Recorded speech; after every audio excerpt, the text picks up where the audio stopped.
কইছেন পরে এটা ভুল হয়েছে ইলা নাই সাবকিবলা যে মিশন লইয়া আইসলা যে মিশন সাবকিবলার সাকসেসফুল হয়েছে এবং সবচেয়ে বড় যে বিষয় হযরত ফুলতলি সাহেব কিবলা রহমতুল্লাহি আলাইহির রক্তের বিনিময়ে এই জমিনও আল্লাহ পাক রব্বুল আলামিনে শানে রিসালাতকে প্রতিষ্ঠিত করাইছেন।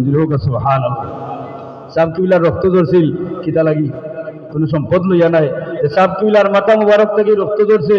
রক্ত ধরার একমাত্র উদ্দেশ্য হইল যে সাবকিবলায় আল্লাহ নবীর শান বর্ণনা করেন, মিলাদ করেন, কিয়াম করেন, নবীর শান নবীর তারিফ বেশি করেন। কুনাগ্রামী গ্যাসুদ্দিন সাহেব এখনো তাই লেখছেন মাসিক মার্জানো ধারাবাহিক টান লেখাটা ছাপা হয়েছিল।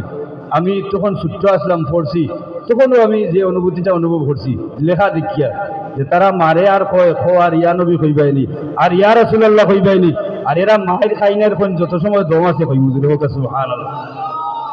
এবং এক পর্যায়ে তারা অনুভব করলা যে একটা ছায়া তারার উপরে আইছে আর এরা বাগি গেছে, দূর দিলাইছে।